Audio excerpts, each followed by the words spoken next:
नमस्कार, बाइस्ट ओपिनियन के नए अंक में आपका स्वागत है। दोस्तों, झारखंड में आप किसी भी क्षेत्र में जाएं, किसी पर्यटक स्थल पर जाएं, किसी ऑफिस में जाएं, किसी दफ्तर में जाएं, सरकारी गैर सरकारी सब जगह जो अभिवादन का तरीका है वो है जोहार। यहाँ पर लोग एक दूसरे को जोहार कहकर संबोधित करते हैं।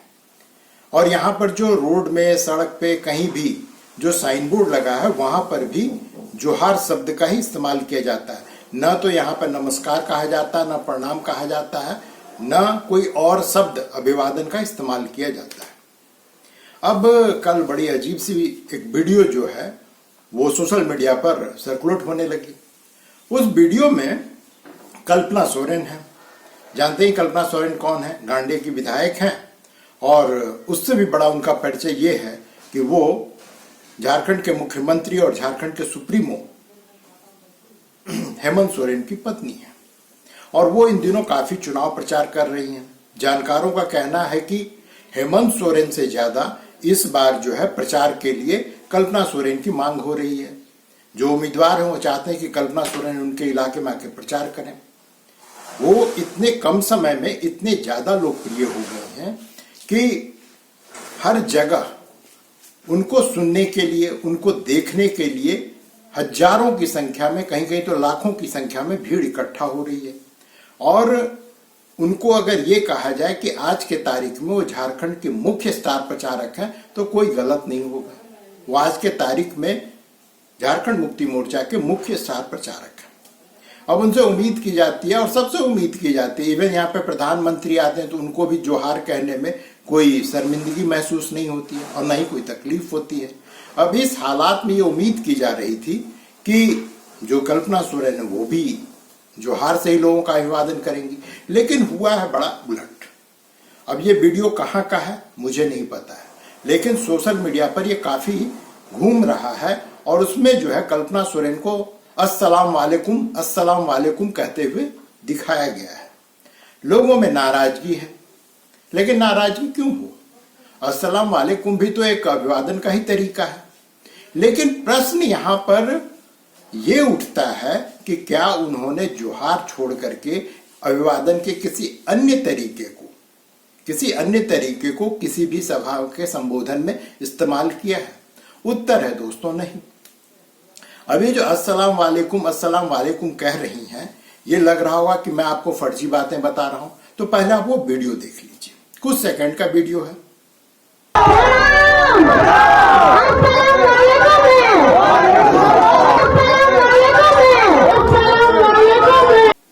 अब यहां पर आपने स्पष्ट देखा कि वो जो है सभा को अस्सलाम वालेकुम कह रही हैं।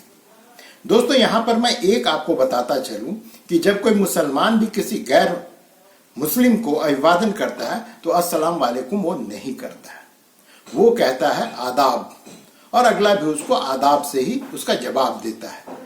तो पहली बात तो ये टेक्निकली और धार्मिक रूप से ये गलत है, क्योंकि कल्पना सोरेन अभी भी आदिवासी समाज की हैं। अब सरना है, हिंदू हैं, क्रिश्चियन है, ये आप दरकिनार कीजिए, लेकिन कम से कम वो मुसलमान नहीं है। तो टेक्निकली जो अस्सलाम वालेकुम करते घूम रही हैं वो गलत है।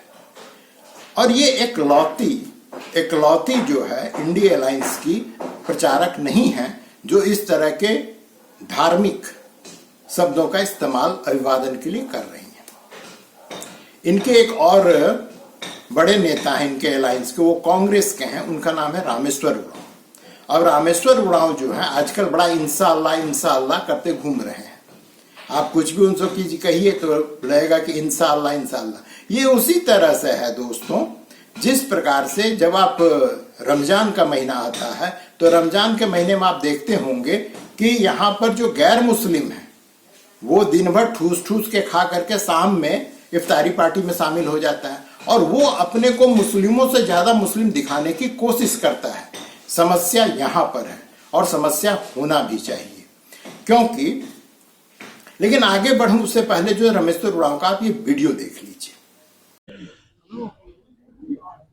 एक सीट माने रखता है सरकार बनाने के लिए, और लोहरदगा बहुत ही महत्वपूर्ण कड़ी है सरकार के निर्माण में, सरकार के गठन में। तो महत्वपूर्ण है 2000 के जीतना, और इंशाल्लाह कांग्रेस पार्टी जीतेगी इस सीट को। रामेश्वर उरांव को इंशाल्लाह करने से किसी को कोई समस्या नहीं होनी चाहिए। ये लोकतांत्रिक देश है, यहाँ पर कोई भी व्यक्ति किसी भी धर्म को अपना सकता है और किसी भी धर्म के अभिवादन के तरीके को अपना सकता है। समस्या तब होती है कि जब आप एक धर्म विशेष की तुष्टीकरण करने के लिए उनके बीच जाकर के उनके धार्मिक जो पहचान है, अभिवादन के तरीके हैं, उसको आप अपनाते हैं। यहां पर समस्या यहीं पर नहीं रुकती है, समस्या इससे और भी गहरी है, और इसलिए लोगों का शक जो है इन नेताओं के ऊपर में उठता है। आपको याद होगा दोस्तों कि गढ़वा में और संताल परगना में कुछ इलाके जो आज के तारीख में मुस्लिम बहुल है, वहां पर जो साप्ताहिक अवकाश होता है स्कूलों में, उसको जो है रविवार से बदलकर शुक्रवार कर दी गई। जब काफी हो हल्ला मचा तो कुछ जगहों पर फिर से रविवार को अवकाश घोषित किया गया। इतना ही नहीं, जो प्रार्थना के बच्चों को जो प्रार्थना करवाया जाता है उसके तरीके को बदला गया, प्रार्थना को बदला गया। तो इससे ये प्रश्न उठता है कि आखिर तुष्टीकरण के हद को ये लोग पहले ही पार कर चुके हैं और ये कितना नीचे गिरेंगे। सिर्फ मुसलमानों के वोट के लिए दोस्तों ये सब कुछ हो रहा है, और ये झारखंड की जनता बहुत ही अच्छे तरीके से समझती है, बहुत ही अच्छे तरीके से समझती है। और यही कारण है कि जब इन लोगों पर कहा जाता है कि आप मुस्लिम परस्त पार्टी हैं तो इनको चिढ़ होता है, जबकि वास्तविकता ये है कि ये लोग उसको स्वीकार करना नहीं चाहते हैं, लेकिन कर्म वही करना चाहते हैं जो इनको मुस्लिम परस्त दिखाता है।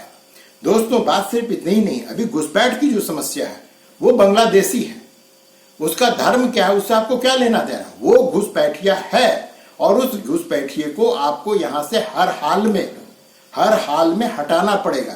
ये सिर्फ झारखंड की समस्या नहीं है, झारखंड भी भारत का एक हिस्सा है, और भारत के किसी भी हिस्से में अगर घुसपैठ होता है तो वो एक समस्या है, वो एक राष्ट्र विरोधी कार्य है, और इसके खिलाफ लोगों को खड़ा होना ही पड़ेगा। लेकिन यहाँ पर जो है बड़े ही कायदे से, चूंकि वो इनका वोट बैंक है, कहा तो यहां तक जाता है कि राजनीतिक संरक्षण में उनको आधार कार्ड, राशन कार्ड इत्यादि जो है बनवाया जाता है इन घुसपैठियों का। और ये घुसपैठिए धीरे धीरे ये पूरे के पूरे गांव को खत्म करते जा रहे हैं, उनकी जमीन हड़पते जा रहे हैं, बेटी रोटी सब के सब लूटते जा रहे हैं। और इतना ही नहीं दोस्तों, आप बैठ करके सोचिए कि जो पीडीएस, जो राशन कार्ड में पीडीएस में जो राशन वगैरह मिलता है वो इस देश की संपदा है, वो इस देश के लोगों के लिए है। इसको अगर कोई घुसपैठिया ले करके खा रहा है, हजम कर रहा है, तो ये राष्ट्र की संपत्ति को खत्म कर रहा है। लेकिन इसकी फिक्र किसी को नहीं। वोट बैंक वो यहाँ पर वो मैजिकल जो बोलते हैं ना कि जादुई डंडा बन गया, उसके लिए ये लोग किसी भी हद तक जा सकते हैं। आज ये संथाल परगना, कोल्हान के कुछ क्षेत्रों में और पलामू के कुछ क्षेत्रों की समस्या है, लेकिन कल ये पूरे झारखंड की समस्या होगी, और इससे आप इनकार नहीं कर सकते। अभी कुछ दिनों के बाद जब जनगणना होगा और उसके बाद परिसीमन का कार्य चालू होगा, तो आप समझ रहे हैं कि अगर इन सब इलाकों में जो संथाल परगना शेड्यूल्ड एरिया है, वहां पर अगर आदिवासियों की जनसंख्या ही नहीं रहेगी तो उस क्षेत्र को शेड्यूल्ड क्षेत्र क्यों घोषित किया जाएगा। और इसका सीधा प्रभाव क्या पड़ेगा कि यहाँ पर लोकसभा और विधानसभा की जो सीट है, जो सुरक्षित सीट है आदिवासियों के लिए, उसकी संख्या में कमी आवेगी। लेकिन इसकी परवाह किसी को नहीं है। यहाँ पर अगर आपने इनके खिलाफ बात किया तो आपको तुरंत सांप्रदायिक घोषित कर दिया जाएगा, और सांप्रदायिक ही नहीं, आपको ये कहा जाएगा ये फासिस्ट शक्तियां हैं जिसको झारखंड में किसी भी तरह से रोकना है, और इसके लिए सभी दल एक साथ आकर के आपका विरोध करेंगे। आज के तारीख में भारतीय जनता पार्टी और उसके सहयोगियों का विरोध कर रहे हैं, लेकिन कल अगर कोई और होगा तो उसका भी ये विरोध करेंगे। असम समस्या को हम भूले नहीं हैं कि किस प्रकार से पिछले 5 दशक से असम जल रहा है। तमाम कोशिशों के बावजूद वहां पे शांति स्थापित नहीं हो रहा है, और जिस प्रकार का ट्रेंड सामने आ रहा है दोस्तों, और जिस प्रकार से बेहयाई से, बेशर्मी से ये नेता जन जो हैं जिस प्रकार से घुसपैठियों का समर्थन कर रहे हैं, वो दिन दूर नहीं कि झारखंड में भी आग लगेगी। और इस आग की लपट में सिर्फ आदिवासी नहीं आएंगे, यहाँ पे रहने वाला हर आदमी आएगा। हर आदमी यहाँ पर आवेगा। और इसकी एक झलक जो है, पता नहीं वीडियो कहाँ का, मधुपुर या कहीं का है, जामताड़ा का है, वहां पर एक बूढ़ा जो है रो करके कह रहा है कि मैं जब किसी मुसलमान का नाम ले रहा, पता नहीं वो कौन सा अधिकारी, पदाधिकारी, नेता क्या है, कि जब मैं उसके पास गया कि मुझे कुआं दिला दो, तो उसने मुझे भगा दिया और कहा कि तुम हिंदू हो, हिंदू लोगों को नहीं मिलेगा। सोचिए दोस्तों कि ये स्थिति तब है जब भारत की जनसंख्या का 80% हिंदू है। उसके बावजूद एक हिंदू को, और हिंदू ही नहीं, अगर आप कहिए तो वो या तो एससी कम्युनिटी का है या ओबीसी कम्युनिटी का, उस व्यक्ति को एक कुआं तक ये सरकार मुहैया नहीं। आपको लग रहा हो कि जो बातें मैं कह रहा हूं वो सुनी सुनाई बातें हैं, तो इसके लिए जरूरी है कि पहले आप उस वीडियो को देख लीजिए, अपनी आंखों से देखिए और तब उस पर यकीन कीजिए। कहाँ कुआं में लेके गए वहाँ, मतलब हिंदू समाज है, इसको कुआं नहीं मिलेगा। किसने कहा? हसन अंसारी। कब गए आप उनके पास? गए रहे 4 महीने पहले। 4 महीने पहले आप गए कुआं मांगने? कुआं मांगने। तो क्या कहा? भले हिंदू से समाज है, इसको कुआं नहीं मिलेगा। और हम कुछ नहीं बोले।